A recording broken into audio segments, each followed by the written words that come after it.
This is the WGNS Action Line, talking with Rutherford County newsmakers about what matters most to you. Now, your host, Scott Walker. In studio with us this morning, we have the folks from the Parks and Recreation Department, and we've got quite a few guests. Lynn Caldwell is here, also Thomas Laird, Rachel Singer, and Kyle Goss. Who do we start out with this morning?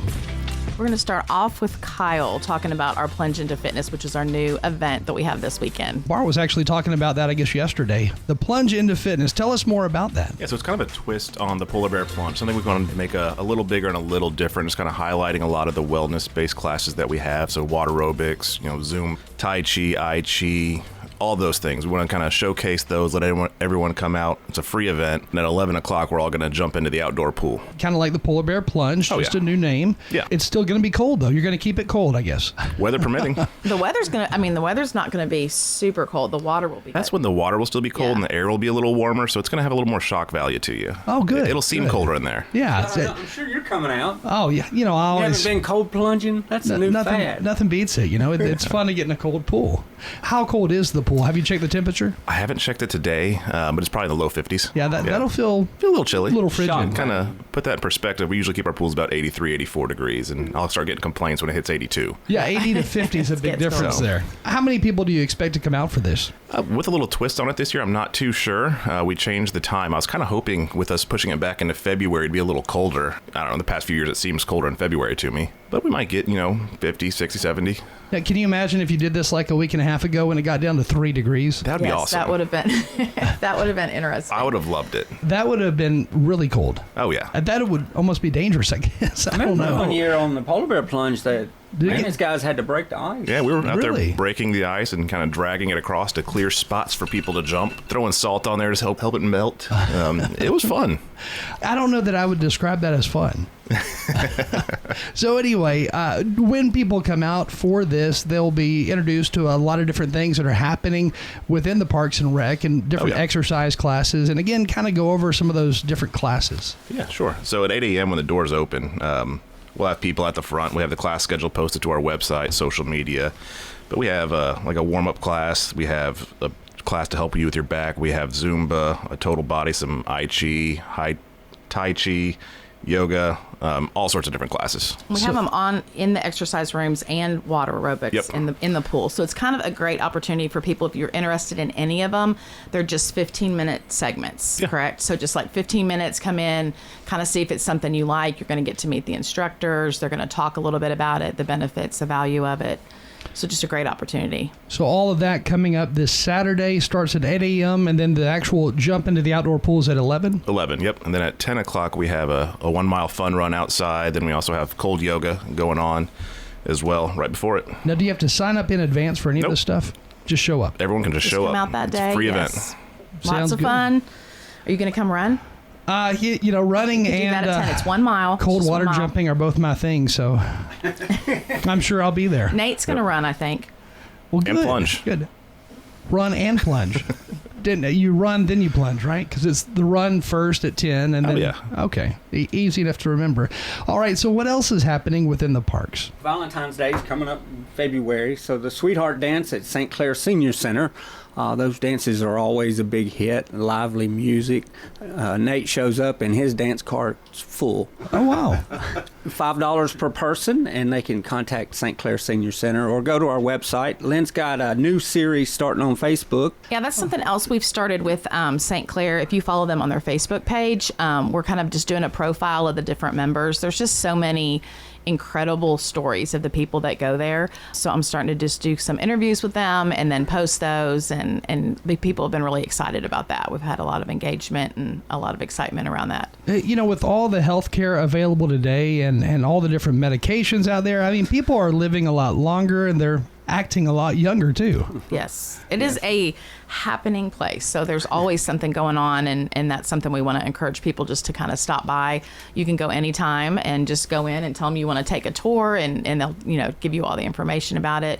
We also have our senior connection that's available, and a lot of people really like that because it kind of just goes through all the classes. Of course, you can get that on the website, but sometimes people like to have that in hand.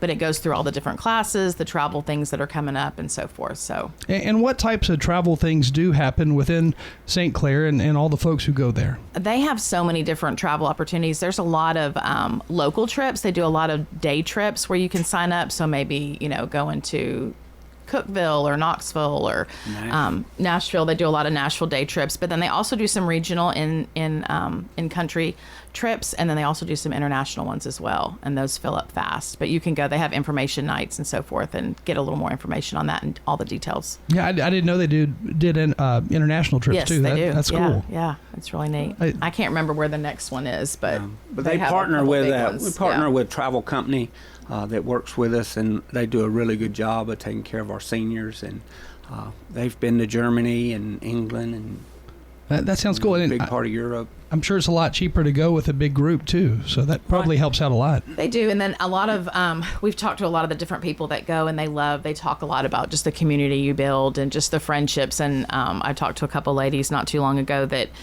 didn't really know a lot of other people in town and kind of went on a trip, made some friends, and now they travel with them like once a year, and they kind of get together and decide which trip they want to do, and just some really great friendships formed and stuff from that as well. So have you got any ideas on approximately how many people utilize St. Clair Street Senior Center each week?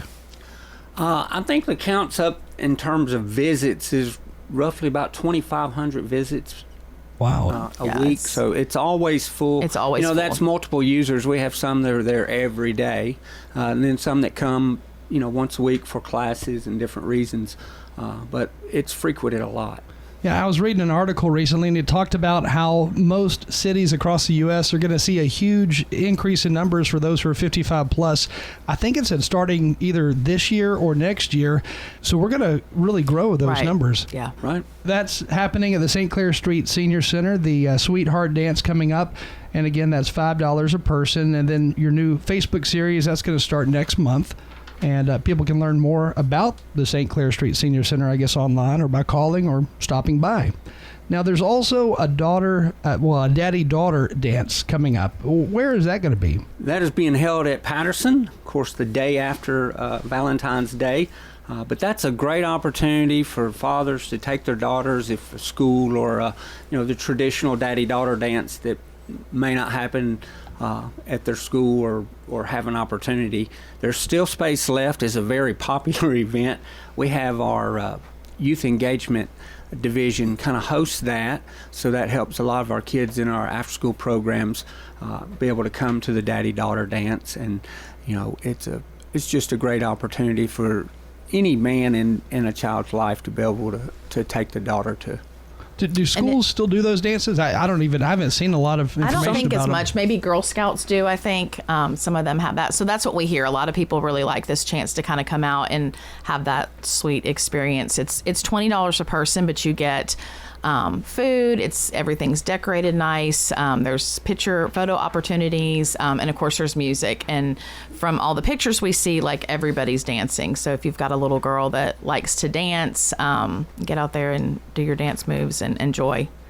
Yeah, I'm sure, Thomas, you've got lots of dance moves, so that would be perfect. Lots of dance moves. Have you got any daughters, though? No, I do have one daughter. Yes, you do. I don't have. Oh, wait, I do have one daughter. She has dance moves like I do. His poor daughter. No, I don't have it. She's listening to that in Knoxville, Tennessee right now. We'll make sure we'll send her a clip of that. Dad, I thought that's awkward. Okay. No, I'll say this, Scott, if I could, about a daddy-daughter dance. If you have a daughter, you've never done something like that, it's so worth the time. If you have a niece or a granddaughter or somebody you're just really close to as a family member, it's really special. Kyle and I actually got to participate in one of those on Friday night, and I think both of our daughters really enjoyed that time. The dance moves are unique when they're 7 and 8 years old. And you're acknowowledging your daughter. Yeah, I am acknowledging my beautiful daughter. I don't have a daughter. She's in college now. He said it again. By golly. I can't think Thomas is just sad that she probably wouldn't go with him when she's 20 years old. So, but it's such a great experience. Our staff out there do such a tremendous job making it really a special time. But I'll just encourage anybody, if you're thinking, hey, that's kind of silly, it's not at all. It's a really special experience. And that's going to be at Patterson Park here in town. And again, what is the date for that one? It's the day February after? 15th. Okay. It's February 15th, that Saturday, and you can go online to get your tickets. You can also stop by the facility as well. And then that same day, you're going to do a triathlon, so the father and daughters out there can then go right That to that. morning, starting at 8 o'clock, and that's definitely something you do need to sign up for, but that's another really popular event. I think they still have a couple spaces left, but that's the Patterson Triathlon. So swimming, biking, running, just a really cool event. So where are they going to bike to? I mean, where's the start It's a and the stationary end? bike. Oh, So they ride a stationary bike, they swim laps in the pool, and then they run on the track, indoor track. Okay, and that is all again at Patterson Park as well? Yes, sir. All right, and that's going to be the day after Valentine's also, and then the Dance for Heart Zumba Master Class. What is the Master Class of Zumba? That's another big event that we have just kind of for heart health. So in the month of February, and that's on February 22nd. And it's like a 90-minute class, just kind of going over all the different Zumbas. But I think master class is just a little bit like the instructors, and they'll show you all the different moves. And it's a fun. Anybody can come to that and enjoy that. It's 90 minutes.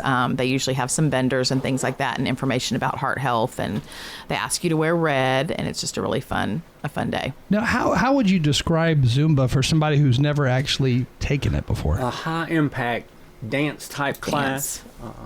Kind of has a Caribbean feel to it. So they play like reggae music, or what do they do? Sometimes Just kind of upbeat. Just fast paced. Yeah, just fast dancing. Quick movements, so I think it's constantly changing. I think that's what a lot of people like about it. Is there's, different variations, and it's a different way to kind of just keep your body moving in a fun way. Kind of like today's version of Jazzercise, I guess? Maybe, but would it be helpful for us to do a video of Thomas doing it? Yes, and we it can would. put it out on social media later so we can really give a good Absolutely. example. Yeah, that would be good. That'd We will be work helpful. on that. Don't send that one to my daughter. And then in addition to the Zumba Master Class on the 22nd of February, you've got Greenway 100. And what is that? That is just something we wanted to talk about a little bit. We've had that program for quite a while, I believe, but it's something we're going to kind of work on revamping a little bit. So many people use the Greenway, right? Like everybody enjoys going out there. We just want to make it a little more interactive where you kind of start counting your miles and so forth. So you can kind of look for us to start making a few changes with that. Initially, you can sign up. You can go to the Wilderness Station. We're working towards just getting that online as well. But for instance, one of my coworkers at work, we walk throughout the day on our break. And so we're starting to now like count that. So just like every time we come back, we're like, okay, we did another mile. You just kind of keep track of it. And when we're done with our 100 miles, we'll turn that in and we'll get a T-shirt and a decal. And so anyway, a couple people have come up and asked us about it. And so we just want to kind of start promoting that a little more and make that fun and something that everybody can do. Because a lot of people use that. And it's just kind of a fun thing to be able to say, hey, I did 100 miles on the Greenway. That's a pretty good ways, too. How long is the actual Greenway today if you walk, from start to end? Rachel? We have about 17 miles of Greenway. It doesn't all connect quite yet, but we're getting there. So we've got the standalone portion of the North Murfreesboro Greenway, which has 3 miles of its own. And then the rest runs through town. So we're super lucky to have that in our community. And, I think if you grew up here, if you've been here for a long time, you might take it for granted. But if you start moving around or going to other cities, they just don't have it. And it's such a great amenity that we have right here. So that northern portion of it, that starts, at the Walter Hill Dam area? And then you go towards Central Valley Road? Central Valley. And then it pushes now past Central Valley and just does, I always call it like a lollipop. So it comes back on itself. So if it were to connect in the future to that north side, where would it actually connect? Or what are some thoughts on where you could make it connect? Yeah, so eventually we're going to utilize, sidewalks and bike paths that will go up Thompson Lane, cut over around the Miller Coliseum, and hopefully go through, connect Siegel, and then over to Cherry Lane, and then eventually get you to Central Valley. And then you have some pedestrian bridges that actually go over the river, different sections of the river. I'm trying to think, though, how many pedestrian-only bridges have you got? Ooh, I'd have to count them up, but, a good probably 7 or 8, easily. And that's kind of cool, though, when you do have those bridges, because you don't have cars all around you. You can actually stop and overlook the river. It is a neat thing. Yeah, it's really pretty. The Stones River is beautiful in each season. So sometimes there's no water in it. Sometimes it's flooding.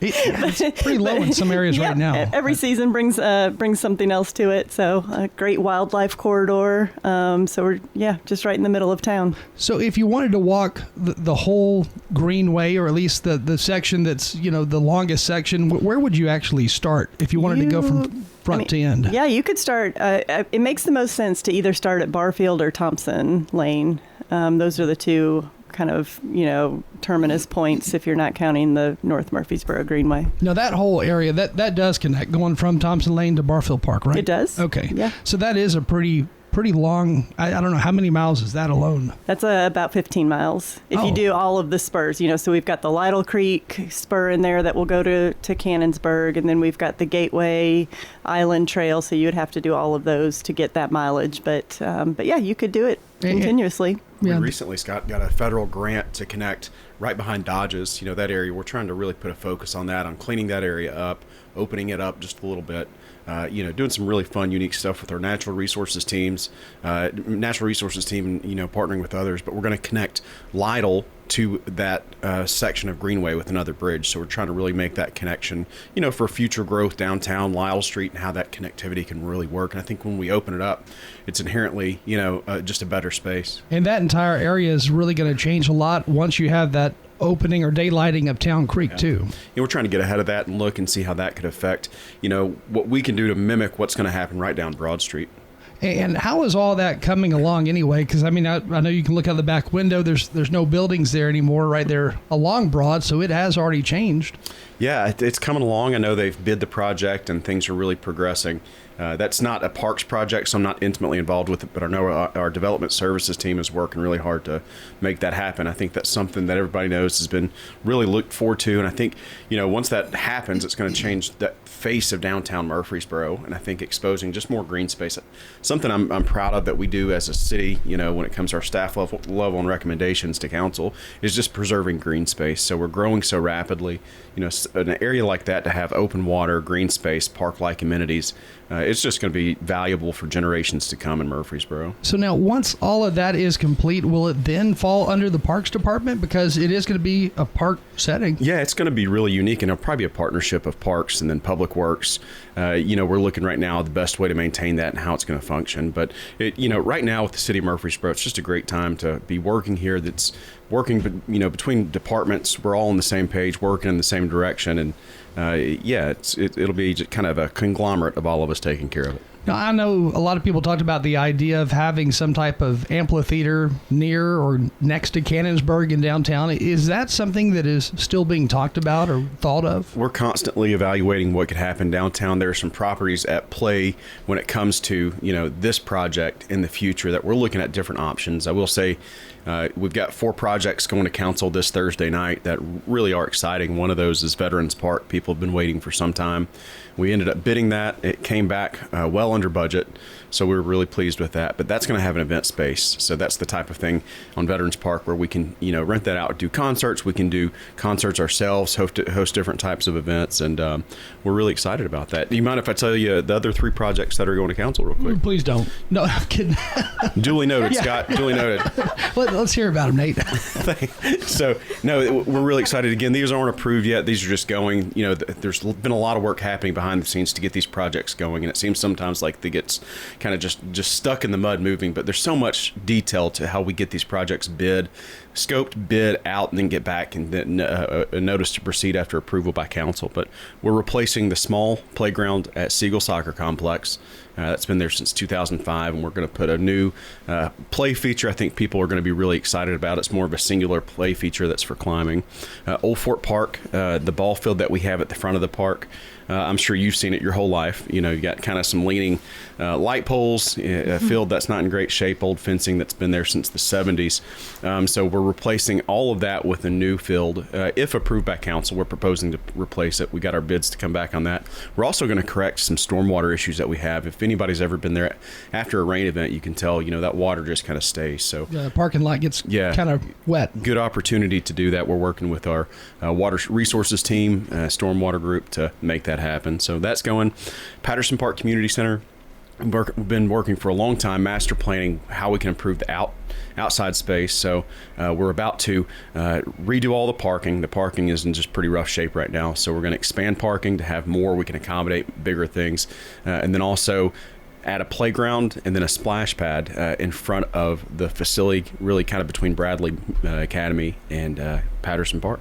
That is a lot of stuff going on then. Yeah, it's a lot. We're excited to take all those to council and just present those to them and go from there. But there's just a lot of stuff going. Parks have always been supported in Murfreesboro. We're really thankful for that, and we just do the best job we can to help sustain that. So going back to that new Veterans Park, the outdoor, I don't know, is it going to be like an amphitheater, or is it going to be a stage? What is that going to be? So it's going to be a place where you can bring in a stage pretty easily, but it also will be double as a pavilion that people can rent. I really like the design. So it opens up to an event space where you could possibly do, a concert. You can do maybe some type of market, something like that. But the back of the pavilion works as a stage awning type where you can come in, put in a platform, and it's all,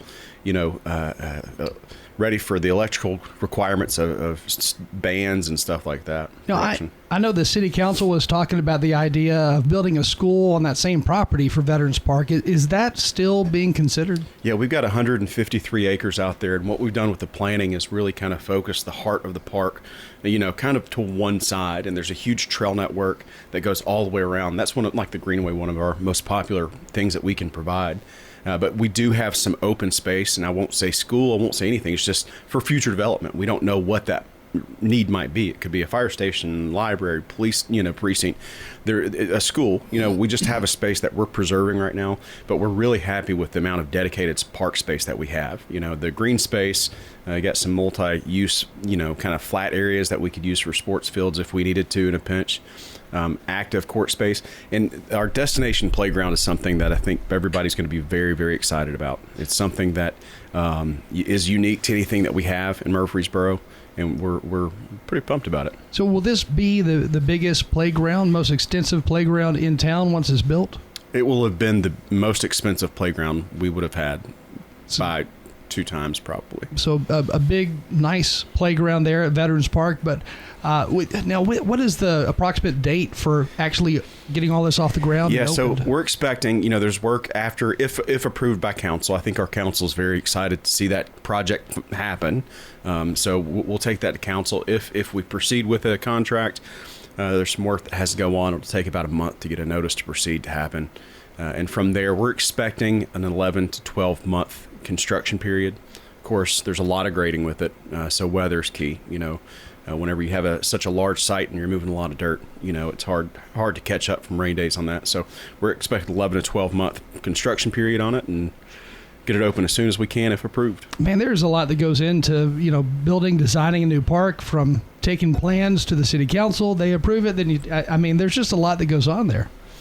There is, and like I said, we're fortunate that Murfreesboro is unique in how we can, we get a lot of trust at a staff level. We work with our planning team at City Hall. We work with our public works team. We all work together to come up with what we think is a great product, and then typically we can bring that forward, and it's usually met with good regard. Now, this will be the first, city park in the area of, or going towards Blackman, or that direction at least? Yeah, it's something we really started working on in 2016, looking at park properties, see what we could have out there, what areas might work, and had a couple different iterations at a couple different properties, and I couldn't be more pleased with with the product we've ended up with.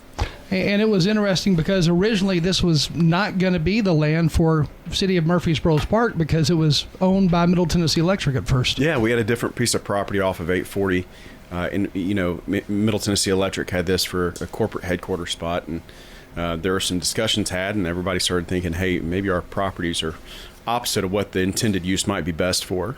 So they've been a good partner with us to do things. Middle Tennessee Electric sponsors our 4th of July celebration every year, and we've worked well with them. But yeah, the property was traded, and we're about to hopefully get a park started out there. And it seems like this is a lot better land for a park because it's basically in a lot of different neighborhoods because they're surrounded by homes. Yeah, absolutely. It's really nestled in. You've got Overall Creek that runs right by it with a lot of residential areas. And I know our neighbors out there have been patiently waiting. I've talked to a couple this week, and we're really glad for them to be able to get that project going. Now, are there plans for the Greenway to connect to this somehow? Yeah, if anybody's ever interested about our Greenway plans, they can go to we've got a master plan that we just had done last year, finally completed, and it shows potential, routes that it could take. There's nothing definitive, but it's showing that how we can do it. But it does show, there being a Greenway spur out there. And we actually have a pavilion that's going to be part of the construction that would serve as a trailhead. It's a standalone pavilion, but we'll be able to use right now connected by the trail network and, like I said, standalone parking. Sounds good. So again, the new Veterans Park and construction, all that stuff going to take at least 12 months or so. Yeah, that's what we're thinking. It's an extensive project. Our bid document, just for example, how comprehensive these things are. Our bid document for this project was 1,400 pages. What in the world do you put 1,400 pages of park on? A lot of words. That's pretty thick. I read all of it last night. Oh, no, good. I'm just kidding. I did not read all of it. Like reading War and Peace. So I have to say, too, our designer's done a tremendous job on this. We used a firm that's relatively local, and it's been great to work with, listen to what our desires are, and helped us, I think, come up with just a great final product. When you look at different parks across the nation and what cities and states are doing, what are the newest, what are the latest things that some parks are trying, and do you foresee new things, new ventures here locally? We're always looking for what the next thing is. We're not necessarily chasing trends because sometimes those, just come and go as quickly as possible as they came in. But, I think we're looking at trends that come operationally and programmatically that happen, and we try to sustain those. Of course, pickleball is huge right now. It's not going anywhere, so we're looking at building more community courts. We will have more community pickleball courts at Veterans Park. But it's stuff like that we're looking at right now.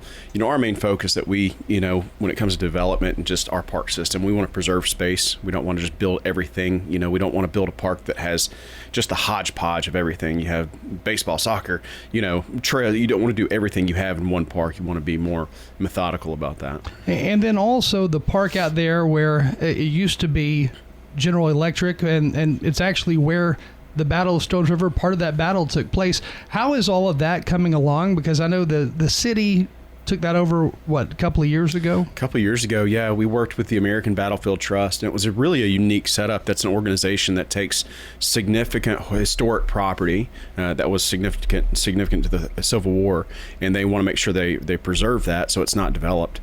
So a lot of times they'll try to get that and hold on to it or get it and donate it to the federal government. This one couldn't be done, so they asked us if we would consider, leasing it of some sort to maintaining it. And we just really grew a really good relationship with them, and at the end of the day, they said, hey, what if we just donate this to the city? So they donated that property, over 40 acres, to the city, and we've done some stuff to really kind of enhance it. We're about to work on the trail network. We've got interpretive signs up. But it's just been renamed Schaefer Park after one of the generals who passed away out there, and we're excited for the plans that are coming. And if you go out there when we finally have it done, it'll mimic just pretty much exactly what the National Park Service has at Stones River.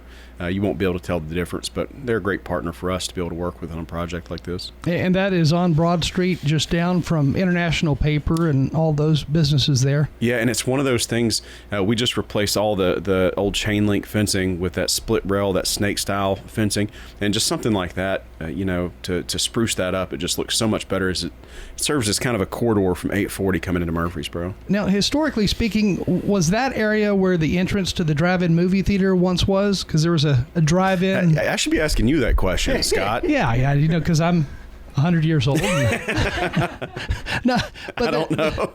Let's call your dad. Let's just call your dad. Hey, Bart. Yeah. I know there was a drive-in. You got out about there. 10 people wanting to call in right now, though, I'm right. sure. You call Bart fine.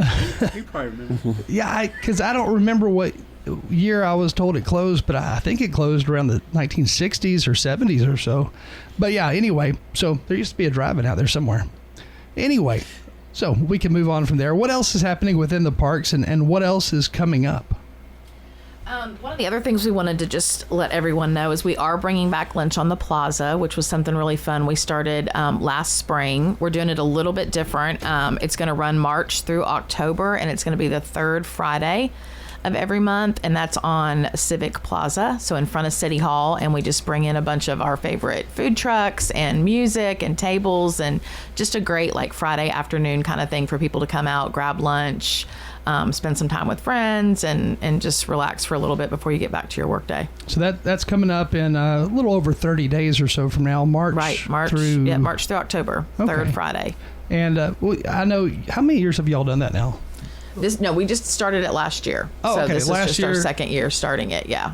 That I guess I'm thinking about where the food trucks used to we come used to do to Food Oh, Truck I'm sorry, Friday yeah. at Cannonsburg. Okay. Cannonsburg, So right. we brought this. We wanted to really activate that Civic Plaza. It's just a great space. But what we found with this, there's a lot of people. It just was a great way to start kind of celebrating the end of their week. Go have a good lunch, nice shade spot, and sit with their coworkers or family or friends. And it's become really popular. And so again, that starts in March, then runs through October 3rd. Then also Cannonsburg and an open house there. When does that happen? That is going to be at the very first of April. We're going to have just a little open house, kind of inviting people out to kind of re-experience Cannonsburg again.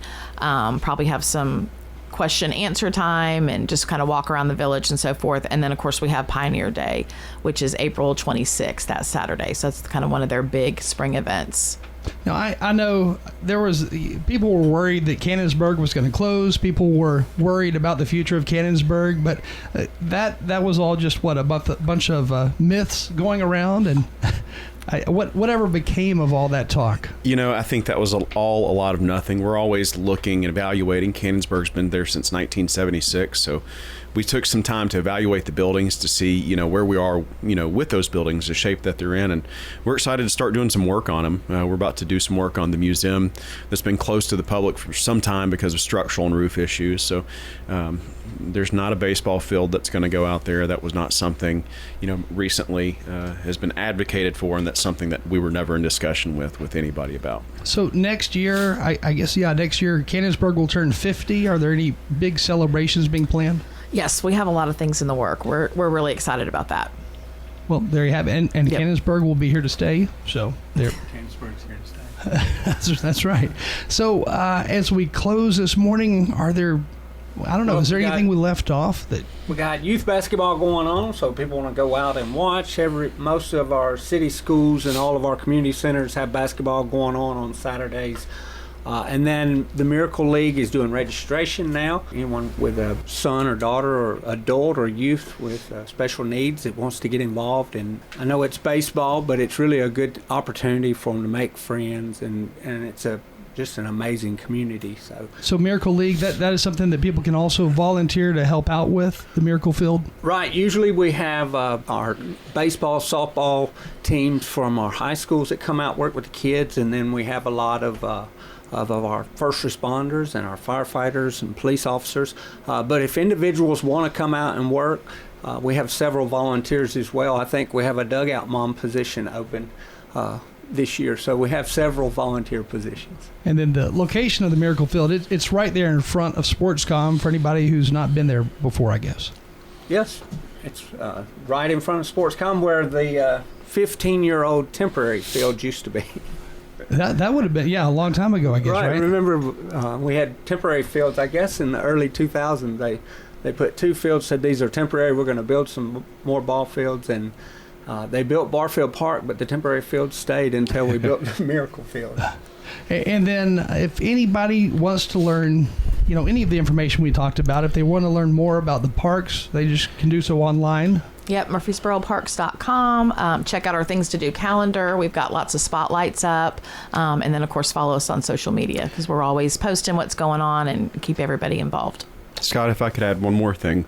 We have the opportunity to do a lot of fun things. We have great facilities. We have a tremendous staff that really care and want to work hard to make sure we have the best facilities. We're supported. This is all done, because of our support that we have, and something that will help if people really enjoy, the benefits of the park system. Go to murfreesborocensus.com if you're a city resident and participate in our special census. This is an opportunity to get more, shared revenue funding from the state. So it could help offset other cost and help us just be able to keep on developing new parks. But if you haven't done so, we really need every city resident to participate at murfreesborocensus.com. And we do also have census forms at all of our facilities. And so if you go into one of our facilities, you can just ask for that. We've got them. It literally takes less than a minute. So you can fill that out and hand it to them, and they'll get it to me, and I'll get it to the right place. So and so depending on how many additional people are in this census count, what could this potentially mean for the Parks Department? It's millions of dollars. It's millions of dollars that could offset other types of expenses that we have. But it helps us. Everything that we can do helps us to be able to grow, helps us to be able to, renovate, and then, continually expand what we have. Thank you all for joining us. Thanks, Scott. thank you. Music World and Drummers Den, guitars, keyboards, drums, we have you covered. Our prices will normally meet internet prices. When I buy a guitar, I have to put my hands on the guitar net. You can do that here. You can try your instrument before you ever put any money on it at all. And still cheaper than what you could get online most of the time, at least match their prices at worst. Come see us at Music World and Drummers Den, 2762 South Church Street, right across from the golf course. This is Peter Demas, inviting you to enjoy a meal with our family at Demas's Restaurant. With cold and flu season here, nothing helps my family more than having the Demas's baked chicken and rice soup. It was a soup that was created by my grandmother, and we not only sell it by the cup, but we also sell it by the quart, by the half gallon, and by the gallon. So stop by anytime today and bring soup to your family that may be sick, or a friend that's sick, or just to enjoy it just because it tastes so good. Demas's Restaurant. Friends? Yes. The financial partners whom you've built a relationship with at Old National Bank are still at the Dr. Martin Luther King Jr. Boulevard location, right here in the borough. And so are the warm, homemade cookies. Cookies are ready, dear. Like Grandma used to make. If you need online and mobile banking, Murfreesboro's Old National Bank does that too. You and Old National Bank, better together. Old National Bank at 2230 Dr. MLK Jr. Boulevard. Old National Bank, member FDIC.